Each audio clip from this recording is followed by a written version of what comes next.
let's talk to hydration, let's talk to the breathing, and talk to the nutrition as to that. So for me, golf is my competitive sport, and I train in the gym. We've done CrossFit together. I believe in really active movements that like kettlebells and all the body weight stuff. Cindy workout, which killed me. Just 5 pull-ups, 10 push-ups, and 15 air squats. That routine for 20 minutes, you might as well just call it jammer workout. But the point is that what we do as a workout is really set up by what we do before the workout. Did we come in a relaxed and an energetic state, which is a lot of it comes through our breathing and our mindset? Did we hydrate properly? And do we have the ability to hydrate during the exercise? Because that'll affect our energy levels and drastically, and to do it in a healthy manner. And then lastly, a really good friend of mine who is a professional lifter said, if he doesn't eat before a workout, he doesn't work out. That's how important he put on the fueling of the body, that if he didn't eat something 2 hours before, it's a waste. Now that's an extreme athlete's view, but the point is that it's a critical part of how you fuel the machine when you're going to go off and race it. So with that being said, how important do you put those 3 elements into effective exercise and effective training? I definitely don't put enough weight on sort of like the breathing or the focus or the mental aspect. I mean, I'm an entrepreneur and a business guy, and so I have horrible habits with staring at phones and having a laptop in the bed and stuff like that. So that side of things I do agree with. And it's amazing. Sometimes when I travel, I'm restricted based on, just jet lag or things like that. And the sleep becomes paramount. And I end up getting, 8.5, 9 hours of sleep. And you have to get into this rhythm where you're sort of like pushing it late and you're getting up early. So you've got to be dialed in. And it's amazing how much better I feel when that happens. But that part for me definitely doesn't translate. But the nutrition side of things, it definitely does. Now I'm a little bit different. I do intermittent fasting personally. So I usually train fasted. Like I stop eating about 10 p.m. at night. And then I usually train in the mornings, or I train before I eat because I don't eat until about 2 p.m. I'll just have basically water and coffee, just black coffee up until that time, or green tea or something like that. But so I train on an empty stomach.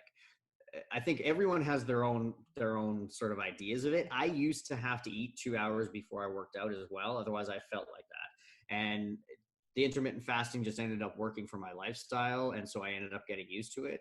And now when I train with food in my stomach, I feel sluggish. I feel slow. I feel heavy.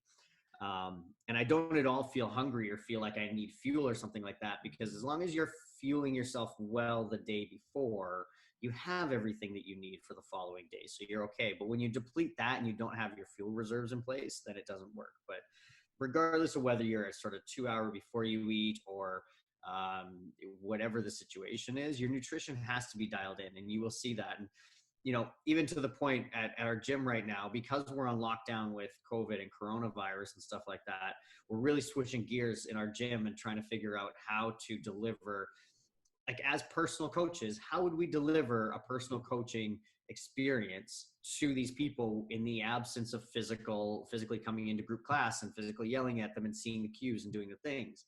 And so we've made up for it with virtual classes and virtual training and that sort of thing. But at the same time, there's a missing element of that. And so we've redirected it and launched everybody into a nutrition program as part of their membership for CrossFit, because we know that while people are locked in and eating sort of quarantine rations, I mean, it's not really that hard of a life for sure, but you're definitely limited in sort of your selection and your last minute options, that's for sure. And so we've launched a full-on nutrition program for all of our members, included with the membership, because we know how important it is for these people to be thinking about this stuff right now. Because how you act in this 2-week, 4-week, 8-week, however long we're sort of like locked down, when you come out the other side, there will be people that will have this dialed in and will have a skill that they have developed that will serve them for the next period of time. And then other people will feel like they've sat on a couch for 8 weeks eating quarantine cookies and whatever else has been going on. And they will have about 8 weeks, 10 weeks, 12 weeks of like recovery, let's say, before they feel normal again. Right. And so we want everybody to have that opportunity. And it's the perspective that I'm looking at it too, right? Like while you're hunkered down, yeah, you definitely want to try to focus on those things. So, real quick, where do I go to get that program for myself? And then I'm going to explain kind of my routine, but the nutrition and the online programs that you're offering. Yeah, everything we're doing is through Campus CrossFit. So you can go to campuscrossfit.com. Beyond the Box is where we do all of our virtual programming. So that's the virtual gym. That one you can find on Instagram and Facebook. Just search for that, Beyond the Box Fitness or Beyond the Box Virtual Gym. But yeah, we push out daily workouts that way, and then all the nutrition stuff is through the gym, Campus CrossFit. Excellent. Thanks so much. I'll definitely be checking into that myself. With regards to me and my experience with the Pillars of Health, I'm a very ritualistic guy. So I get up every morning, I do some meditation and some breathing, and I start my day with a really healthy breakfast, because as a type 1 diabetic, if sort of how I start my morning sets my whole day of whether I'm going to be in balance or just completely fucked up. Sorry. That's what it is, right? For the day. And that affects energy levels. It affects my mental focus, my attitude to work. So I start with a really good breakfast, and then try to have a snack mid-morning, healthy lunch, snack in the afternoon, and then a good dinner. I'm a try to keep my portions smaller. I go heavier in the morning, a really big breakfast, and then try to go lighter and lighter and lighter through the day. So I'm going to bed.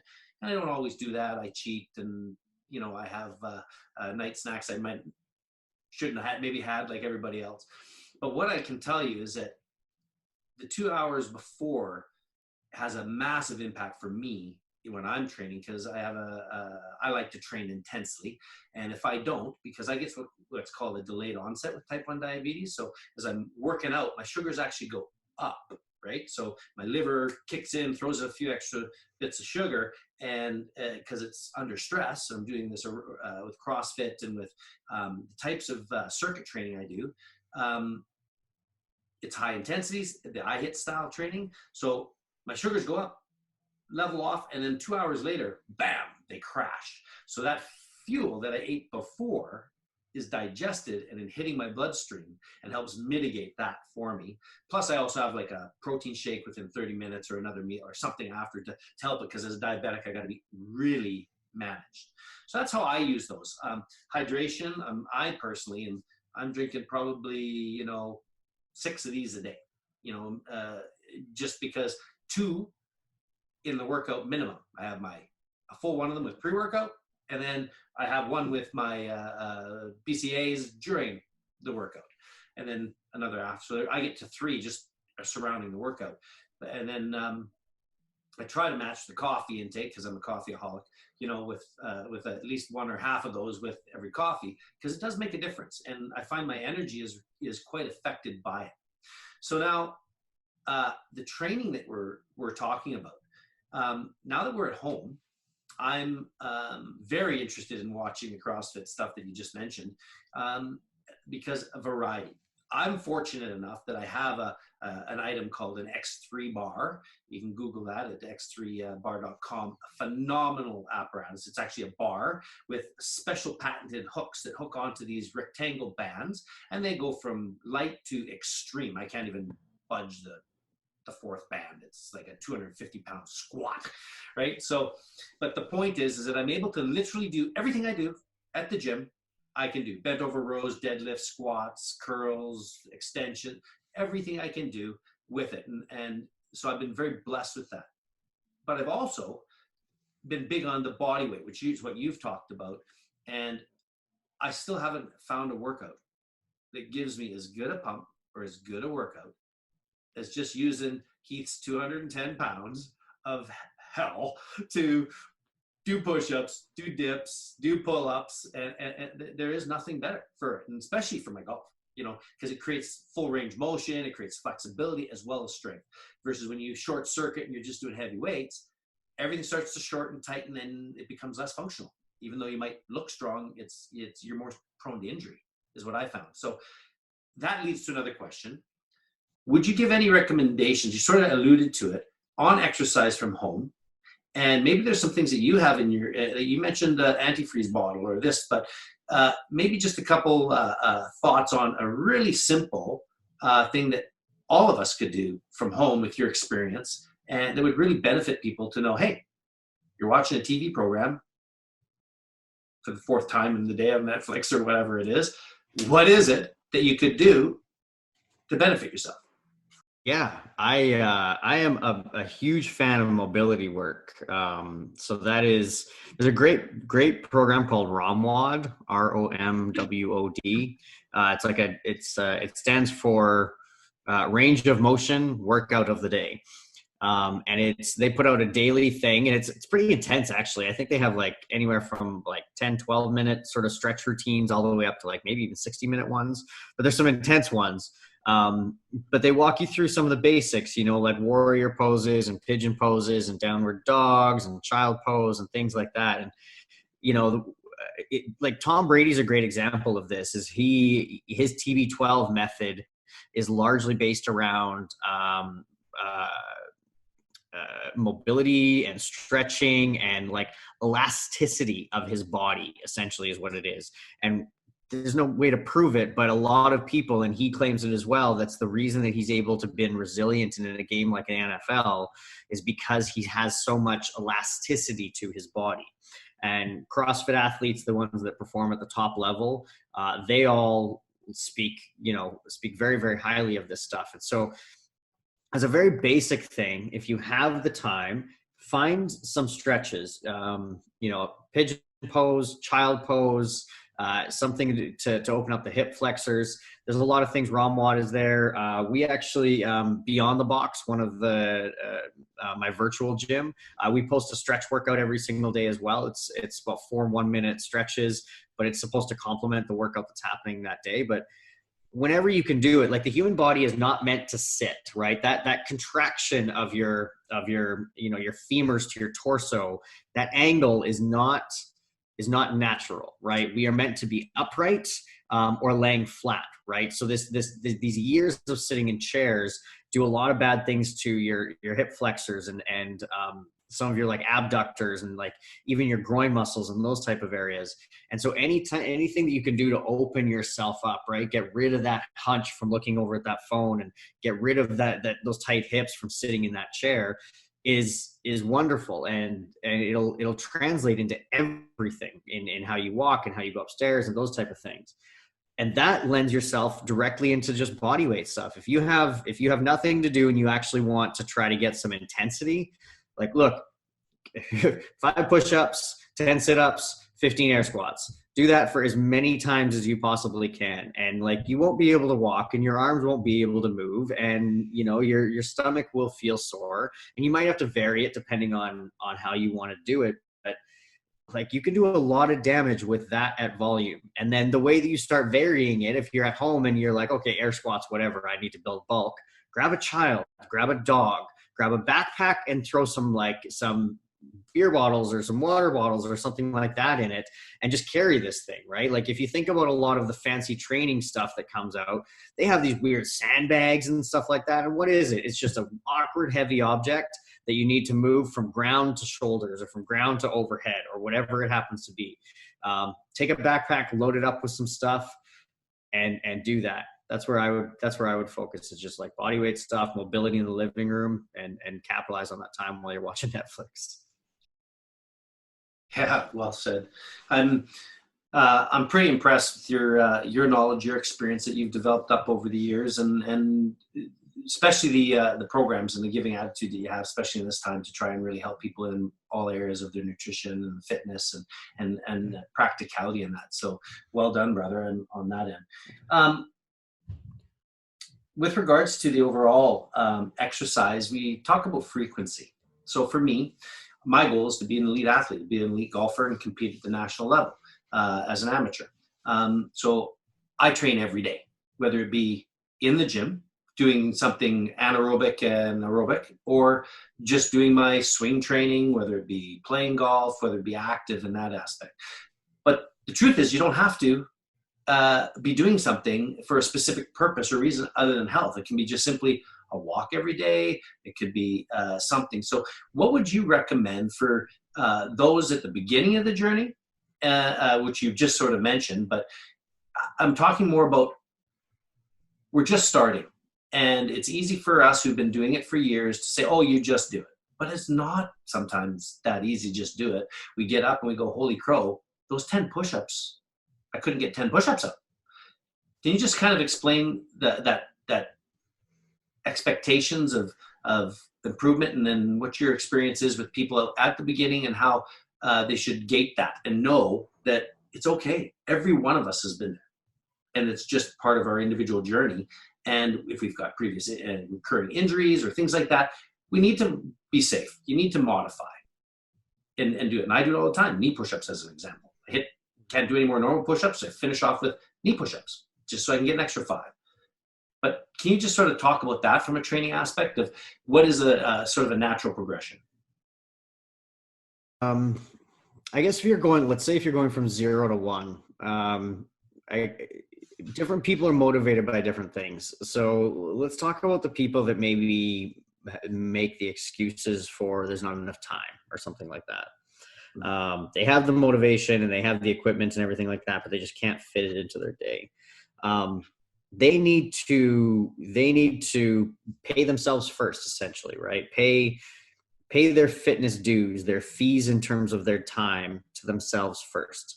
And now that can start small. For me, when I started, it was getting something in every single day. And whether that was a workout or taking my dogs for a walk, I've looked at them all the same, but it was finding something that you could do every day that you could consider an activity, right? And at the very minimal, if it's a 1 kilometer walk around the block or something like that, like that's good enough. Like be okay with that, but fit it in. And then you kind of find that you do have time to fit it in. And now it's a matter of being efficient with your time, right? If you only have 20 minutes, I can give you a 20-minute workout that will make you sweat very, very hard after about 10 kind of thing.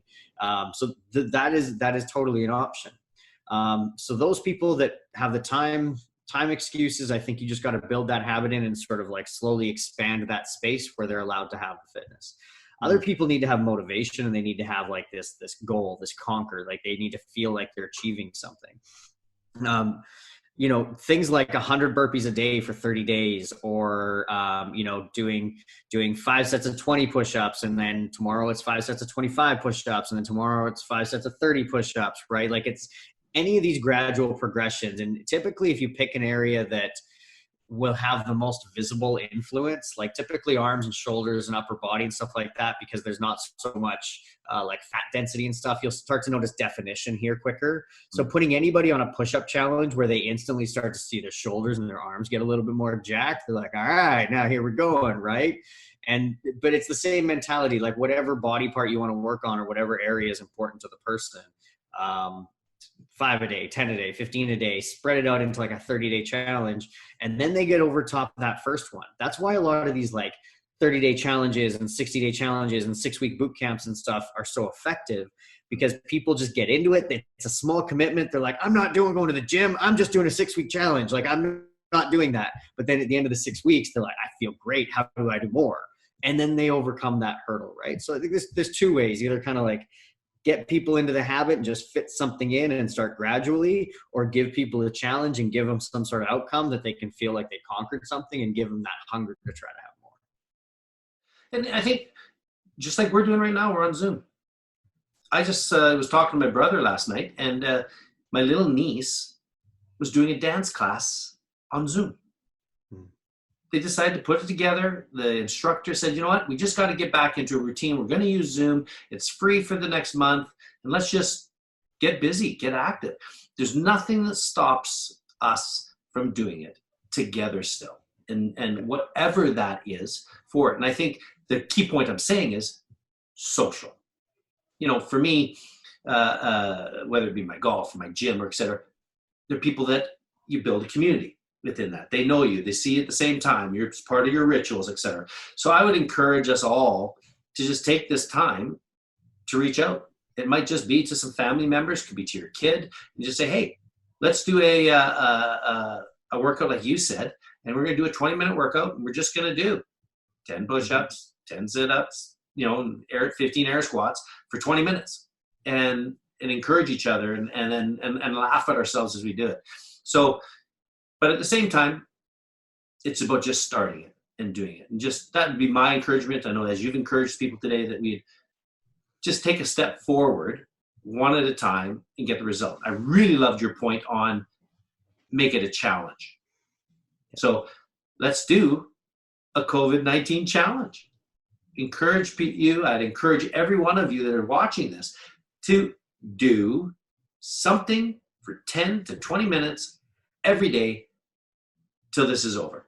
And what I can say is that there'll be no person that leaves without improvement from where they were if they're doing that every day, and they'll get the rewards for that. We started doing this a burpee challenge actually at the beginning of this quarantine time, and that got a lot of people into it, right? And so burpee, for those that don't know, you start from standing, you drop yourself all the way to the ground, so you're laying on your stomach, and you get yourself all the way to standing again with a little bit of a jump, sort of a full extension at the top, right? And so it started out as like 50 burpees for time, and then there was a bunch of different variations of it and a bunch of stuff like that. But it's a very simple movement that gets the whole body going. You can literally do it anywhere in the living room, and it was something that got a lot of people going. And it's always fun to have somebody that can hold you accountable. And there's a lot of these challenges on the internet. So I dare you, go around and like tag 10 people in one of these like 50 burpee challenges and see how many times that gets thrown back at you. Like, you'll have some accountability partners pretty quick.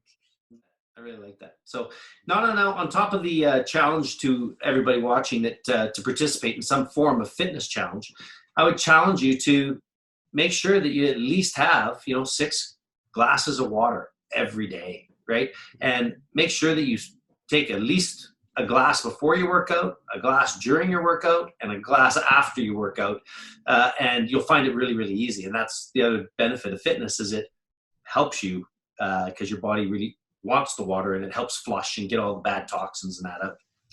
Yeah.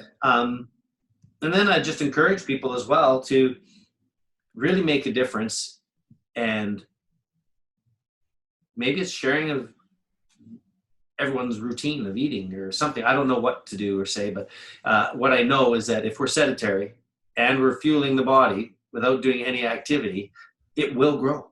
Not in the way we want it to grow. Yeah.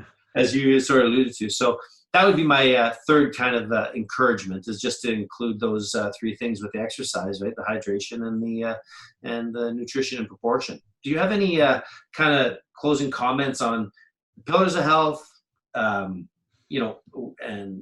just how they can benefit people? And a lot of us are dealing with different health challenges as well, and just that input on how they can bring value to people. Yeah, I think everyone has health challenges or will go through these things. Like, we're all going through this coronavirus thing, and whether it's directly a health challenge to us or whether it's just impacting kind of the areas around us, it's still a health challenge. But you have a choice in how you respond to that challenge, right? Every one of these times, right? And like, Keith, you're a good example, right? Like, as a type 1 diabetic, you shouldn't necessarily be able to work out as intensely as you do, or do the activities that you do, right? Because it's risks, and that shouldn't necessarily happen, but you choose to respond a certain way, and everyone else does. And in this situation, you can choose to say, well, I'm quarantined, it's hard. Or you can say, well, actually I'm pulled up and nobody can see this. So I'm going to come out of the backside of this jacked from doing 100 push-ups a day for the next 30 days or something like that, right? Like, that's your opportunity. And in this challenge is the opportunity. So I don't know. It depends how you want to react to it. Yeah, I love it. I like that. That's one of my goals. As I shared my mug the other day with you guys, my son gave me that I'm going to be the most jacked grandpa in the next 6 months when my grandchild arrives. We got to laugh at ourselves. Whatever it takes, we just got to do it, right? So, Tony, I'm so grateful for your time today. It just was a great chat just about health, about fitness, and just the challenge of it. I know you're just doing amazing things with your companies and in the Trainer's Box and Campus Fitness and things that you're doing. And it's really important. And I thank you for that. I thank you for everything you've been doing here with us at the Uncommon Truth. And I'm looking forward to, lots of learning together over the coming episodes, etc. So Absolutely. to all of you watching us today, both of us are just really encouraging you to take accountability for your fitness and for your health, and take steps and moving forward and really find what works for you. Just keep seeking the uncommon truth that health is a crown that only the sick can see. Be safe out there and be healthy. And if you like what you see, click let me try that again. Click that dang red button and subscribe. And I really look forward to seeing your comments and feedback. So all the best and be safe. Cheers.